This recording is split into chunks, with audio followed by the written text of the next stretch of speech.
Good evening, नमस्कार। कैसे हैं सभी प्यारे बच्चे? मैं स्वाति तोमर आप लोगों का बहुत बहुत बहुत स्वागत करती हूँ आज के एक और बेहतरीन शानदार से टॉपिक में, आज के इस क्लास में, और जिसको मैं कहूँ आपके बोर्ड एग्जाम्स में पूछे जाने वाले क्वेश्चन में। अभी इसी साल भी इस पर बेटा तुम्हारा क्वेश्चन आया था, और वो भी छोटा मोटा नंबर नहीं, पूरा 5 नंबर का क्वेश्चन। चलो, ये तो बात हो गई बोर्ड एग्जाम्स की। फिर भी प्यारे बच्चे, हमारा आज का टॉपिक ऐसा है, मेंस्ट्रुअल साइकिल, मतलब जिसको आर्तव चक्र कहते हैं, जो आपको नॉर्मली भी पता होना चाहिए।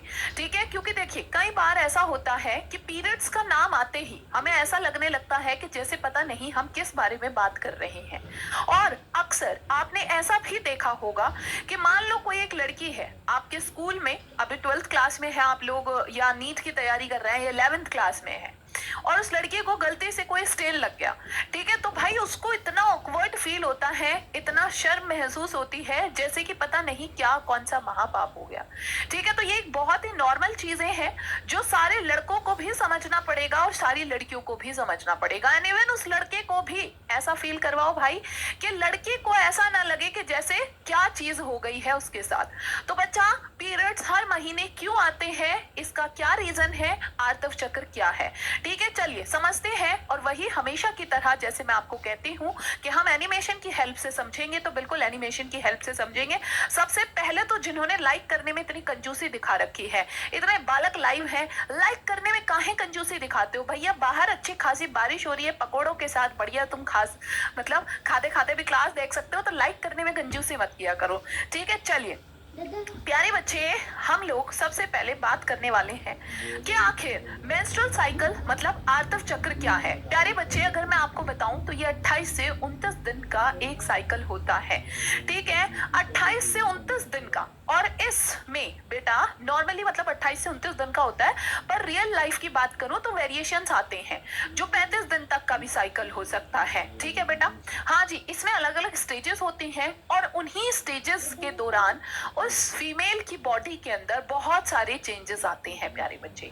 और वो कौन कौन से चेंजेस होते हैं या क्या क्या चेंजेस होते हैं, अगर हम इस पूरे साइकिल को 4 स्टेजेस, 4 अवस्थाओं में बांट दें, तो प्यारे बच्चे सबसे पहली अवस्था आपकी होती है कौन सी?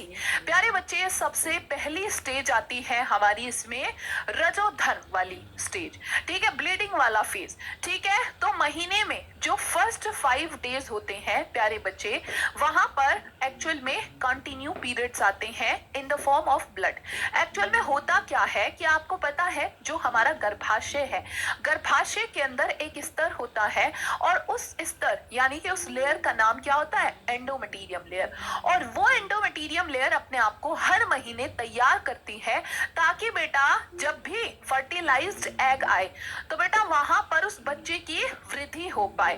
पर लेकिन आपको पता है, हर महीने प्रेगनेंसी नहीं होती, हर महीने फर्टिलाइजेशन नहीं होता, और जब नहीं होता तो गर्भाशय की वो अंतः स्तर यानी कि एंडोमेटीरियम टूट जाता है, और वही टूटने पर है ना, उसके अंदर जो ब्लड वेसल्स है वो भी टूटती है। तो प्यारे बच्चे, वही पीरियड्स की फॉर्म में क्या होता है? वही पीरियड्स की फॉर्म में बाहर आता है। ठीक है, वही क्या होता है प्यारे बच्चे? पीरियड्स की फॉर्म में बाहर आता है, यानी कि ब्लड की फॉर्म में बाहर आता है। ठीक है, उसके बाद दूसरी अवस्था आती है इसमें कौन सी? पुटुकीय अवस्था। पुटुकीय अवस्था, जहां पर जो पुटक होते हैं वो वृद्धि करते रहते हैं। ठीक है, और प्यारे बच्चे, हमारा इसमें क्या रहता है? प्राथमिक पुटक, द्वितीय पुटक, तृतीय पुटक, और फिर ग्राफी पुटक हमारा बन जाता है। ठीक है बेटा, तो यानी कि 6th डे से और 13th डे तक ये सारे चेंजेस चलते हैं जिसमें पुटकों की वृद्धि होती है। और फिर 14th डे बहुत इंपॉर्टेंट होता है ना? हाँ जी, फिर 14th डे बहुत बहुत बहुत ही इंपॉर्टेंट होता है। चलिए, मैं आपको सारी चीजें दिखाने वाली हूँ, तो जिसमें आप लोगों को टेंशन नहीं लेनी है। आपको हर एक पॉइंट बिल्कुल क्लियरली समझ में आएगा, आपको हर एक पॉइंट बिल्कुल क्लियरली समझ में आएगा, बस एनिमेशन की हेल्प से। ठीक है, बस एनिमेशन की हेल्प से कि ये जो मैंने बोला है ये सब क्या है।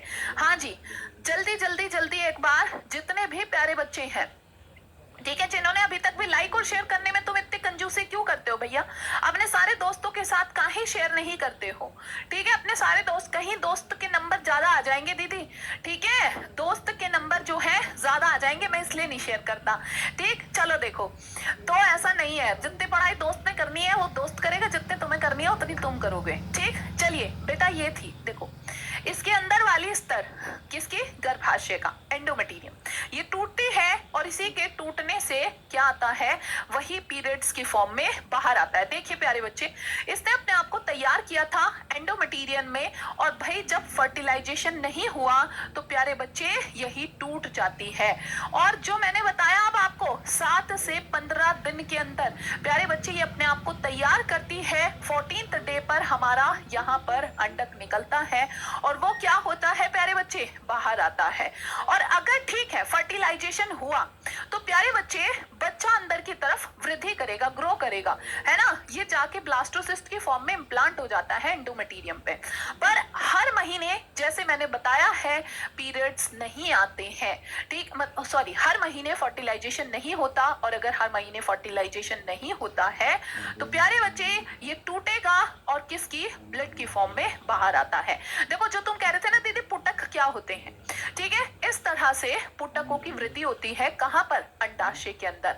और इसमें ये 14th डे पर इसने एक एग रिलीज किया, ठीक है, 14th डे पर ये क्या करता है? एक एग रिलीज करता है।